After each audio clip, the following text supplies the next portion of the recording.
নমস্কার, আমি রুম্পা চলে এলাম প্রতিদিনের মতো নতুন দিনের নতুন একটি রেসিপি নিয়ে। আজকে আমি যে রেসিপিটা শেয়ার করব সেটা সম্পূর্ণ আমি নিজের মন থেকে এই রেসিপিটা করেছি। তা আজকে আমি বাঁধাকপির একটি রেসিপি তোমাদের মধ্যে শেয়ার করব। এখন সুন্দর বাজারে বাঁধাকপি পাওয়া যাচ্ছে, এই সময় এই রেসিপিটা তৈরি করে খাবো না, এটা তো হতে পারে না। তা আজকে আমি যে রেসিপিটা শেয়ার করব সেটা প্রথম থেকে শেষ পর্যন্ত দেখার অনুরোধ রইল। ভালো লাগলে একটা লাইক করে দিও, তোমাদের একটা লাইক আমার জন্য অনেক কিছু। তাহলে কথা না বাড়িয়ে চলো রেসিপিটা শুরু করা যাক। দেখো এখানে দেখো আমি একটা বাঁধাকপির অর্ধেকটা আমি বাঁধাকপি নিয়ে নিয়েছি আর গ্রেটারের সাহায্যে গ্রেট করেছি। তোমরা চাইলে কিন্তু এটা মিক্সিতেও চালিয়ে নিতে পারো, তবে আমি গ্রেটার দিয়েই গ্রেট করে নিয়েছি। এর মধ্যে আমি কিছু উপকরণ মিলাবো। তার জন্য দেখো এখানে আমি ডাল বেটে নিয়েছি, এটা হচ্ছে মুগ ডাল, আর এখানে আদা কাঁচা লঙ্কা দিয়ে আমি বেটে নিয়েছি। এখানে কিন্তু আমি মুগ ডাল নিয়েছি, তোমরা চাইলে অন্য কোনো ডালও ব্যবহার করতে পারো, তবে আমি মুগ ডালটাই ব্যবহার করেছি। এবার আমি এর মধ্যে দিয়ে দেব কুচনো পেঁয়াজ আর কাঁচা লঙ্কা। ঝালটা তোমরা তোমাদের পছন্দ মতো দেবে, আমি আমার পছন্দ মতো দিলাম। আমার ঘরে কোনো ছোট বাচ্চা নেই, আমি সেই অনুযায়ী ঝালটা দিলাম। এবার আমি এর মধ্যে দেব ধনে জিরের গুঁড়ো, হাফ চামচ করে ধনে জিরের গুঁড়ো নিয়েছি। এবার আমি এর মধ্যে দেব একটা ডিমকে আমি ফাটিয়ে দিয়ে দেব। একটা ডিম দিয়ে দিলাম, আর দেব এর মধ্যে স্বাদ মতো লবণ।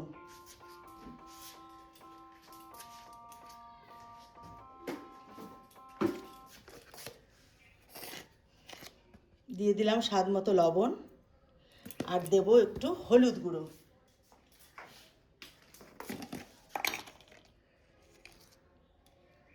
এর মধ্যে আর আমি কোনো লঙ্কার গুঁড়ো কোনো কিছু ইউজ করছি না, যেহেতু কাঁচা লঙ্কা দিয়েছি। ডালের মধ্যেও আমি কাঁচা লঙ্কা দিয়ে পিষে নিয়েছি। এবার আমি সব কিছু ভালো করে মেখে নেব।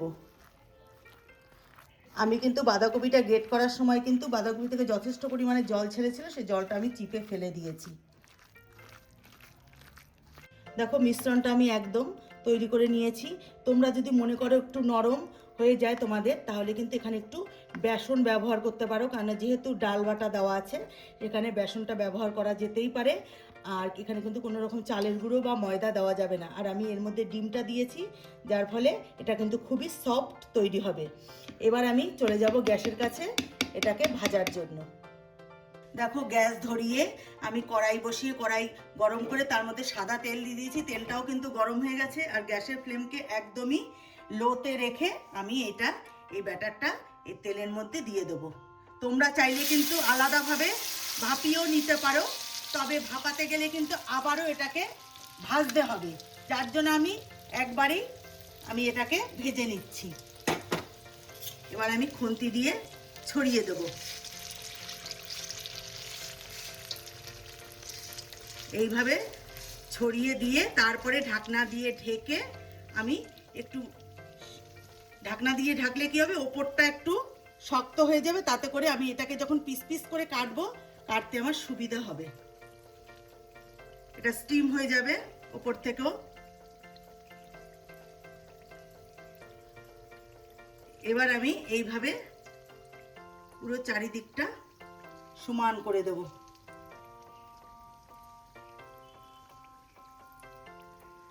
এটা বন্ধুরা আমার সম্পূর্ণ নিজস্ব একটি রেসিপি, আমি নিজে থেকে এটা করেছি, খেতে ভীষণই ভালো হয়। এবার আমি এটাকে ঢাকনা দিয়ে ঢেকে স্টিমে বসিয়ে দেবো। দেখো বন্ধুরা এটা উপর থেকেও শক্ত হয়ে গেছে। এবার আমি এটাকে পিস পিস করে কেটে নেব। এটা কিন্তু তোমরা স্টিম করেও করে নিতে পারো, তবে স্টিম করে নিলে কি হবে, পরে আবারও এটাকে ভাজতে হবে, এই জন্য আমি একবারেই এটা করে নিলাম। এবার আমি এইভাবে পিস পিস করে বরফির শেপে কেটে নেব। দেখো আমি এইভাবে চৌকো চৌকো শেপে কেটে নিয়েছি। তোমরা তোমাদের পছন্দ মতো কেটে নিতে পারো। এটাকে কিন্তু তোমরা বাঁধাকপির ধোকা বলতে পারো, বাঁধাকপির ধোকা। এবার দেখো আমি কড়াইয়ের মধ্যে সর্ষের তেল দিয়েছি, এটা সর্ষের তেলেই রান্নাটা করব।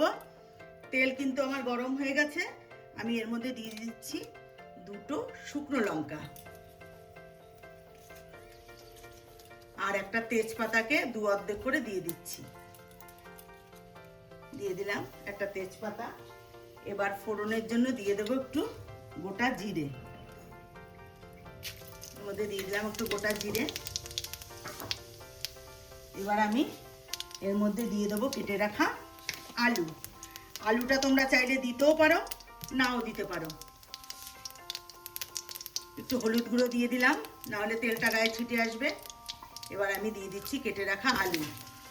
আমি একটা বড় সাইজের আলুকে ডুমো ডুমো করে কেটে নিয়েছি।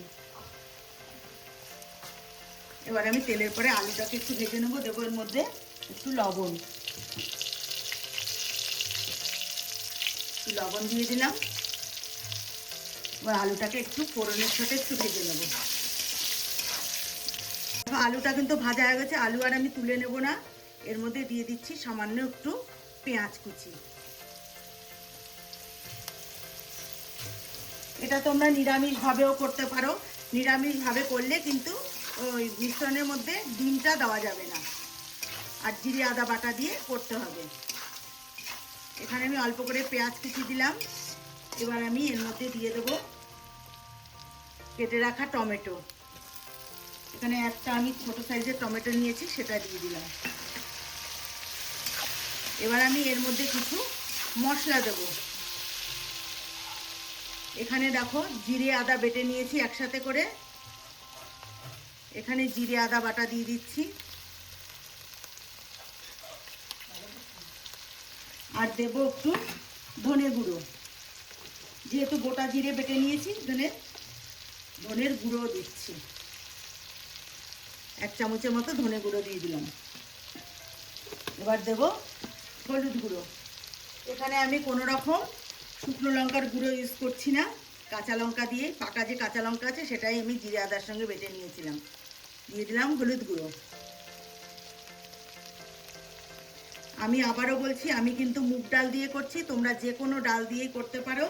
আর আমি কিন্তু মুগ ডালের মধ্যে কিন্তু বাটার সময় আদা আর কাঁচা লঙ্কা দিয়েছিলাম। এবার দিয়ে দেবো পরিমাণ মতো লবণ। যেহেতু আগেও দিয়েছি লবণ, তাই লবণটা কিন্তু বুঝে দিতে হবে। দিয়ে দিলাম লবণ। এবার ভালো করে মশলাটাকে আমি কষিয়ে নেব।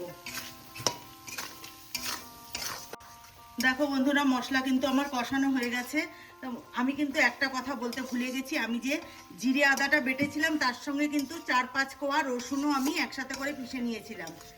এর মধ্যে কিন্তু আমি একটু রসুন বাটাও দিয়েছি। যেহেতু আমিষভাবে করছি তাই এর মধ্যে রসুন দিয়েছি। তোমরা নিরামিষভাবে করলে যে ডাল আর বাঁধাকপি যে মিশ্রণটা তৈরি করেছিলাম তার মধ্যে কিন্তু একটু নারকেল কোড়া দিলে খুবই ভালো লাগবে খেতে, যদি নিরামিষভাবে করো। তো এবার আমি এর মধ্যে দিয়ে দেবো আগে থেকে ফুটিয়ে রাখা জল। খুব বেশি গ্রেভি হবে না, একটু গা মাখা হবে। যেহেতু আলু দেওয়া আছে, আলুটা সেদ্ধ হওয়ার জন্য জলটা আমি একটু বেশি দিলাম। এবার ঝোলটা ফুটে আসলে পরে তারপরে আমি বাঁধাকপির ধোকাগুলো আমি এর মধ্যে দেব। দেখো ঝোলটা কিন্তু ফুটে উঠেছে। এবার আমি বাঁধাকপির ধোকাগুলো দিয়ে দেব।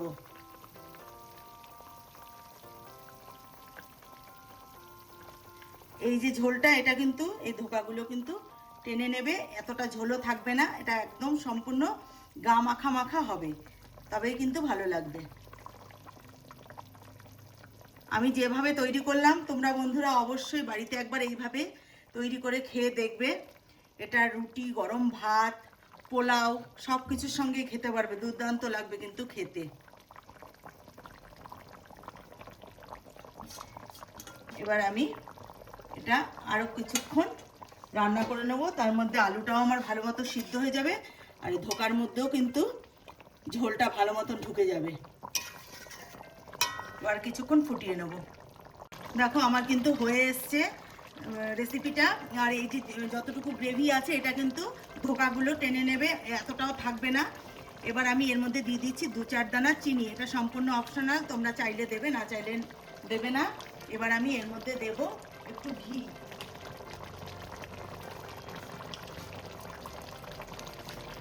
একটু ঘি দেবো।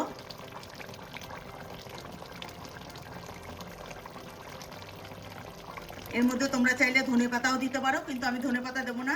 ধনেপাতা দিলে কিন্তু স্বাদটা অন্যরকম হয়ে যাবে। এবার দেব আগে থেকে আমি গরম মশলা, গোটা গরম মশলা গুঁড়ো করে রেখেছিলাম, সেটা একটু দিয়ে দিচ্ছি। আমার হয়ে গেছে। এবার আমি তোমাদেরকে নামিয়ে নিয়ে দেখাচ্ছি। বন্ধুরা, এইভাবে যদি তোমরা কখনো না খেয়ে থাকো তবে অবশ্যই অনুরোধ রইল একবার করে খেয়ে দেখো, তোমাদেরও অবশ্যই ভালো লাগবে। হয়ে গেছে, দেখো আমি এবার নামিয়ে নিচ্ছি। দেখো বন্ধুরা, বাঁধাকপির ধোকা কিন্তু আমার একদম রেডি। আমি একটা প্লেটে তুলে নিয়েছি।